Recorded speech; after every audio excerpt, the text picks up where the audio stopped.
Rubber കൃഷിയിൽ ഇടവെള്ള കൃഷിയായിട്ട് കൊക്കോയോ അല്ലെങ്കിൽ കാപ്പിയോ വെക്കുന്നത് കൊണ്ട് യാതൊരു അപാകതയും ഇല്ല. പിന്നെ അതുകൂടാതെ ഇതും ഒരു പുതിയ അറിവാണ്. പൊങ്കല്യം ഏതായാലും നമുക്ക് ഒന്ന് പരീക്ഷിക്കാം. ഇടുക്കി എന്ന മിടുക്കിയുടെ സ്ഥലത്താണ് സാർ ഇരിക്കുന്നത്. ഇടുക്കി ജില്ലയില് നമ്മൾ ഇന്ന് എത്തിയിരിക്കുന്ന ഏറ്റവും നല്ല ഒരു മാതൃകാ കർഷകന്റെ അടുത്താണ്. സലേഷേട്ടാ ഒന്ന് സ്വയം ഒന്ന് പരിചയപ്പെടുത്തിക്കേ. എന്റെ പേര് സലേഷ്, പാണ്ഡ്യമേക്കൽ, നീലൂര്. അതെ, വേറെ ബിസിനസ് എന്തെങ്കിലും ഉണ്ടോ? ബിസിനസ്സും കൃഷിയും എല്ലാം ഒന്നിച്ചു കൊണ്ടുവന്നതാണ്. അപ്പൊ കൃഷിയിൽ തൽപരനായിട്ട് എത്ര കാലമായി? കൃഷി ഞങ്ങള് പൂർവിക കാലം പോലെ കൃഷിക്കാരനാണെങ്കിലും ഞാൻ 5-8 വർഷമായിട്ട് ഫുള്ള് കൃഷിയിലാണ്. കൃഷി അതുപോലെ ശ്രദ്ധിക്കുന്നുണ്ട്? പിന്നെ തീർച്ചയായിട്ടും. ഇപ്പൊ ഇവിടെ ഞാൻ കണ്ടിരിക്കുന്ന റബ്ബറിന്റെ അകത്ത് കൊക്കോ വെച്ചിരിക്കുന്നു, അതുപോലെ പൊങ്ങില്യം വെച്ചിരിക്കുന്നു. അപ്പൊ ഇത് വെക്കാനുള്ള പ്രചോദനം എന്നാ? ഇത് നമ്മൾ റബ്ബറിൽ നിന്ന് കിട്ടുന്ന ആദായത്തിൽ നിന്ന് 1% പോലും കുറവ് വരാതെ നമുക്ക് അതിന്റെ 3 ഇരട്ടി വരുമാനം കിട്ടും കൊക്കോയും പൊങ്ങല്യമായിട്ട്. അപ്പൊ ഈ കൊക്കോ സാധാരണഗതിയിൽ റബ്ബർ ബോർഡ് പോലും നിരോധിച്ചുകൊണ്ടിരുന്ന കൂവ കണ്ട അവര് നിർത്തി, ഒരു കൂവച്ചെടി കണ്ടാൽ പോലെ അവർ വലിച്ചു പൊറിപ്പിക്കായിരുന്നു. അതുപോലെ സംരക്ഷിച്ച് കൊണ്ടുവന്ന റബ്ബറിന് ഇന്ന് 4 റീപ്ലാന്റ് ആയി കഴിഞ്ഞപ്പോൾ ഒരു പാലും ഇല്ലാത്ത അവസ്ഥയിലേക്ക് മാറി. അതിനവർക്ക് ആ ചോദ്യത്തിന് അവർക്ക് ഉത്തരം ഇല്ല. ഇന്ന് ഇപ്പൊ അതിനകത്ത് ഏറ്റവും കൂടുതൽ ആവശ്യം ഈ വേരുപടലും കാര്യങ്ങളും ഉള്ള ഈ കൊക്കോ വെക്കുമ്പോൾ പാലിന്റെ അംശം കുറയാൻ സാധ്യതയില്ലേ? പാലിന്റെ അംശം കുറയുമല്ലോ, നമുക്കിപ്പം കണ്ടു നോക്കാം. വാ, ഇത് ഇന്നലെ ഞാൻ വെട്ടിയ മരവാ.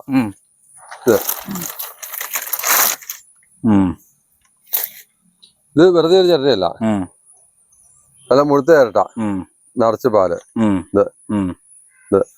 പാലെടുക്കുന്നില്ല, ചണ്ടി പൊളിക്കുന്ന പരിപാടിയാ എല്ലാ തോട്ടത്തിലും അങ്ങനെയാ. ഇപ്പൊ എല്ലാരും ആ രീതിയിലോട്ട് മാറി. അതുകൊണ്ടല്ല, ഇടനിലക്കാരുടെ ചൂഷണം സഹിക്കാൻ വയ്യാത്തതുകൊണ്ട്. പിന്നെ നമ്മുടെ ചോദ്യം എന്താന്ന് വെച്ചാൽ ഈ റബ്ബർ കൃഷിയിൽ ഇടവേളയുടെ പ്രാധാന്യം അപ്പൊ ചുരുങ്ങിയ വാക്കുകളൊന്ന് പറഞ്ഞു തരാമോ? റബ്ബർ കൃഷിയിലെ ഇടവേള എന്ന് വെച്ചാൽ റബ്ബറിന്റെ വരുമാനത്തിൽ 1% പോലും കുറയുന്നില്ല. രണ്ടാമത്തെ കാര്യം, ഈ കൊക്കോയുടെ ഇല വീണ് അഴുകുമ്പോൾ തന്നെ ഫോസ്ഫറസ്, പൊട്ടാഷ്യം ഉൾപ്പെടെ സാധനങ്ങൾ റബ്ബറിന് കിട്ടുവാണ്. അപ്പൊ അതൊരു വളമായി. മാത്രമല്ല, കൊക്കോയിൽ നിന്ന് നമ്മൾ റബ്ബർ വെട്ടാൻ വരുന്ന ആ ചെലവിൽ നമ്മൾ കൊക്കോ പറിച്ച് ആ സമയത്ത് നമ്മൾ കൊണ്ടുപോകണം. അതിനായിട്ട് നമ്മൾ പ്രത്യേക സമയം ചെലവഴിക്കണം. അപ്പൊ കൊക്കോ നമുക്ക് വരുമാനമായി. അത് വീട്ടിൽ കൊണ്ട് വെച്ചാൽ ഭാര്യ മക്കളും എല്ലാം കൂടെ പൊട്ടിച്ച് തരുമ്പോൾ അത് വിൽക്കുമ്പോൾ നമുക്ക് മറ്റൊരു വരുമാനമായി. അത് മാത്രമല്ല, കൊക്കോയുടെ തൊണ്ട് നമുക്ക് ജൈവവളം ആക്കാം, അല്ലെങ്കിൽ പശുവിന് കൊടുക്കാം.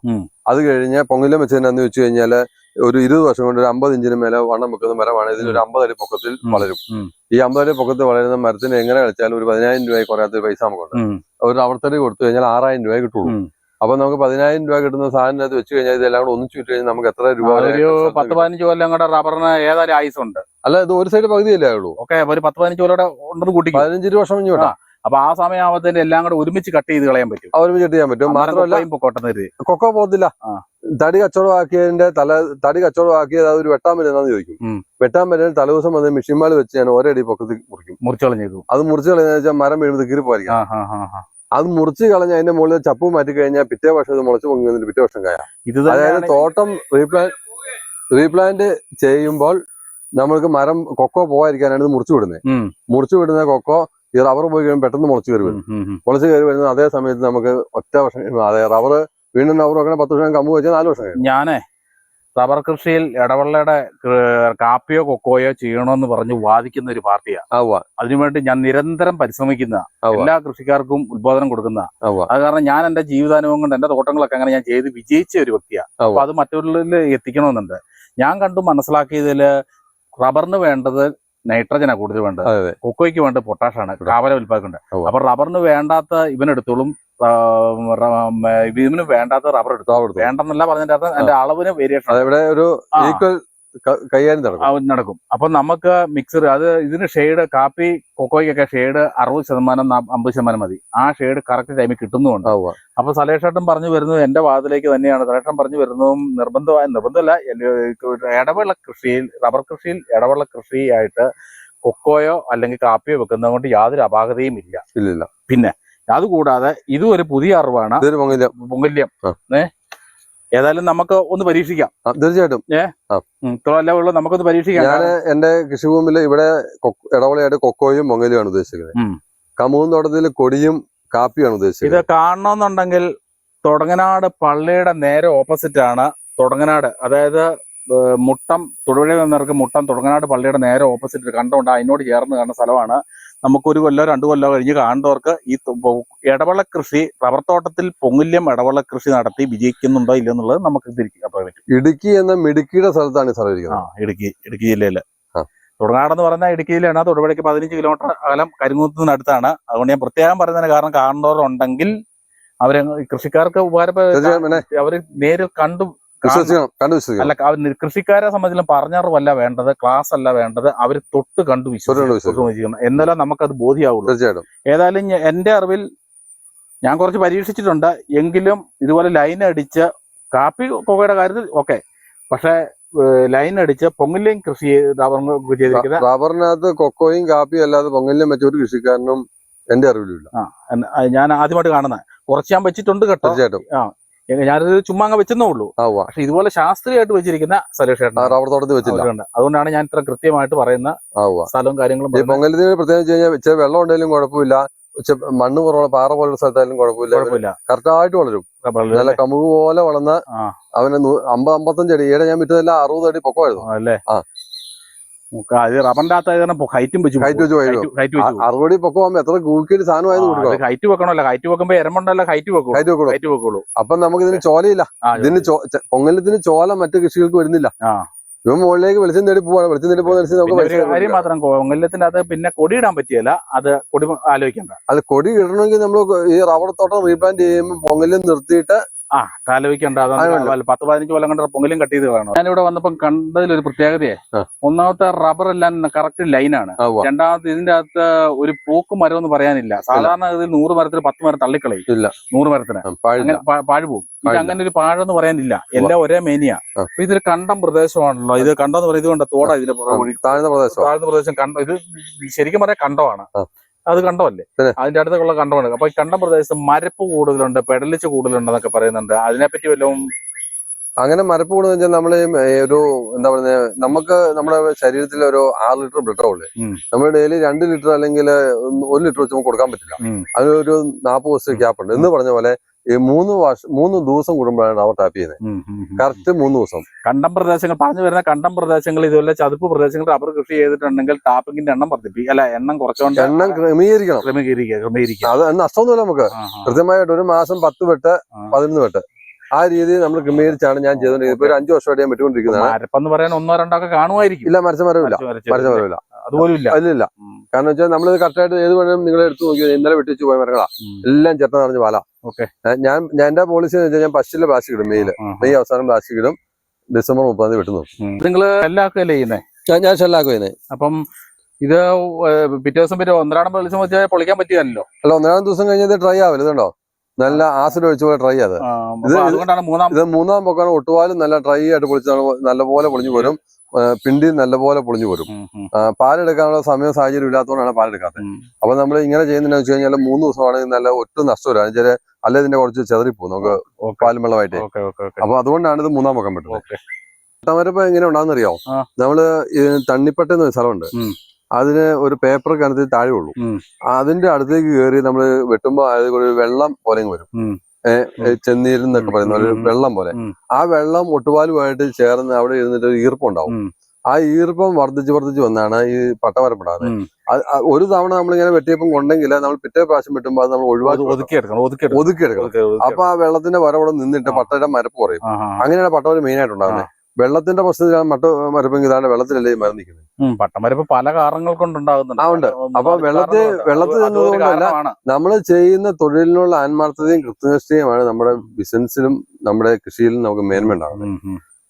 ഇതിപ്പോ നമ്മൾ ഈ തോട്ടം നിങ്ങൾ മൊത്തത്തിൽ നോക്കിയേ, കൊക്കോയെല്ലാം നല്ല വിശാലമായിട്ടത് 8 മാസമായ കൊക്കോയത്. 8 മാസം കഴിഞ്ഞ ഓഗസ്റ്റിലോ മറ്റോ വെച്ച കൊക്കോയത്. 8-9 മാസം അല്ലെ, 10 മാസം കൂടി 4 മാസം വരെ കഴിഞ്ഞിട്ട് പയ്യെ പൂടാൻ വരുന്ന കൊല്ലം തൊട്ട് ആദായോ 3-ാം കൊല്ലം തൊട്ട് ആദായോ. കാരണം വെച്ചത് നല്ല അകലമില്ലേ, നോക്കിയേ. അതൊക്കെ നമ്മൾ ശ്രദ്ധിച്ചു നോക്കണം. നല്ല അകലമുണ്ട്.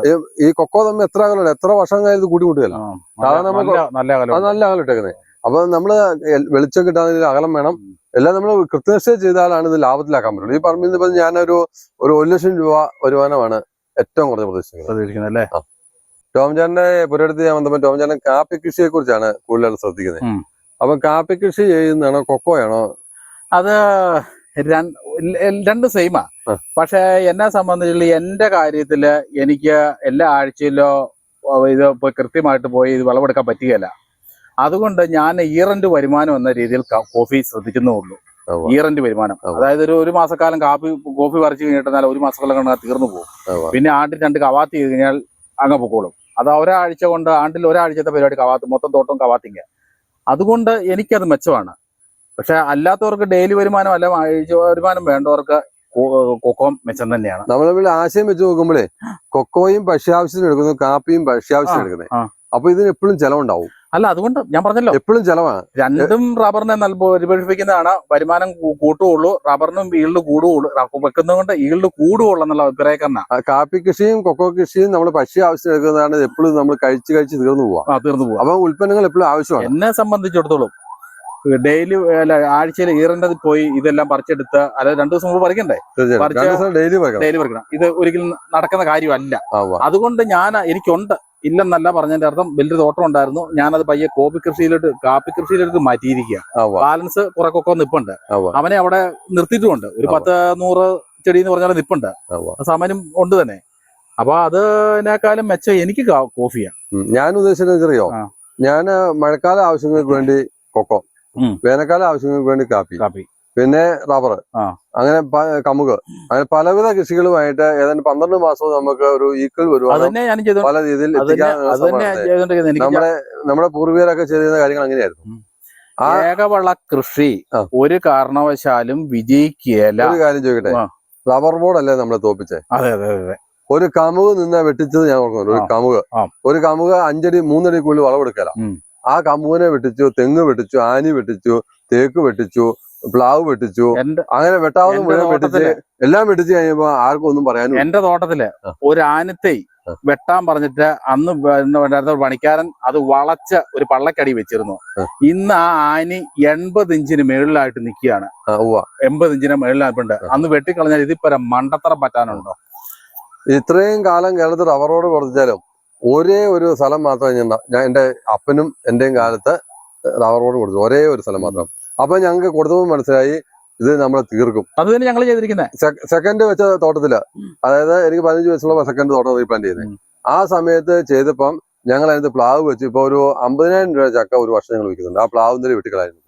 അതായത് അന്നത്തെ കാലത്ത് പട്ടിയെല്ല് കാണിച്ചു കൊണ്ടുപോകാന്ന് പറഞ്ഞ പോലെ ഈ കുറച്ച് സബ്സിഡി കിട്ടുക എന്ന് പറയുന്നത് വലിയ തുകയായിട്ടും വലിയ കാര്യമായിട്ടൊക്കെ തോന്നുമായിരുന്നു.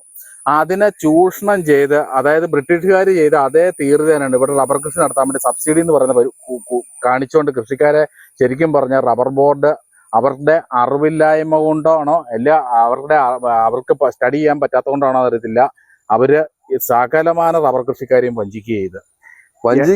കൊല്ലുക ചെയ്തിരിക്കുന്നത്. റബ്ബറിന് ഏത് സാധനത്തിനും വിലയില്ലാത്തൊരവസ്ഥ ഉണ്ടാവും. ഇതൊരു നമുക്ക് കൊക്കോയ്ക്ക് വിലയില്ലെങ്കിൽ കൊക്കോ പറിച്ചില്ല, കുഴപ്പമില്ല, അവിടെ കിടന്ന് പൊക്കോട്ടെന്ന് വെച്ചാൽ പോലും നമുക്ക് റബ്ബറിൽ നിന്ന് കിട്ടുക, പിന്നെ തീർച്ചയായിട്ടും വളമായിട്ട് കിട്ടുന്നു. കൊക്കോയ്ക്ക് ഇപ്പം വില കയറിയപ്പം അത് പറയണമെന്നുണ്ടെങ്കിൽ കൊക്കോയ്ക്ക് ഒരു 2-3 വർഷം മുമ്പ് അന്യമായിട്ട് വില കയറിയായിരുന്നു. 1000 രൂപയോളം വന്നായിരുന്നു. അപ്പൊ 1000 രൂപ ഒന്നില്ലെന്ന് പറഞ്ഞാൽ ഇപ്പൊ കിടക്കുന്ന ലെവലിൽ തന്നെ കിടക്കാന്ന് പറഞ്ഞാൽ ഇപ്പൊ ആണ്ട് കാപ്പി 5 രൂപ കാപ്പി വില ഉണ്ടായിരുന്ന സമയത്ത് 15-20 കൊല്ലം മുമ്പ് 5 രൂപ വരെ ഉള്ളായിരുന്നു. കറക്റ്റ് 20 കൊല്ലം മുമ്പ് 5 രൂപ വരെ ഉള്ളൂ. അന്ന് ഞാൻ എന്റെ തോട്ടം മുഴുവൻ കാപ്പിക്ക് കോലത്തെ ചുമ്മാ കമ്പിക്ക് നാട്ടി വെച്ചു. ഇന്ന് അവിടുന്ന് 1.5 ടൺ കാപ്പിക്കുരി ഞാൻ പറിച്ചോണ്ടിരിക്കുക.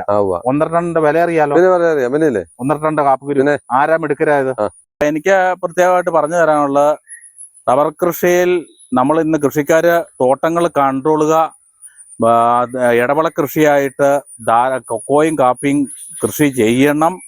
അതിൽ യാതൊരു ഈൽഡ് കൂടുകയുള്ളൂ. അതിൽ കൊക്കോയ്ക്ക് തനതുകൊള്ളയായിട്ട് ചെയ്യുന്നതിനേക്കാളും കൂടുതൽ ഈൽഡ് റബ്ബർ കൃഷി ചെയ്യുന്നതാണ്. ഞാൻ അനുഭവിച്ചു അറിയുന്നതാണ്. അതുപോലെ കൃഷിക്കാർ ചെയ്യുന്നുണ്ട്.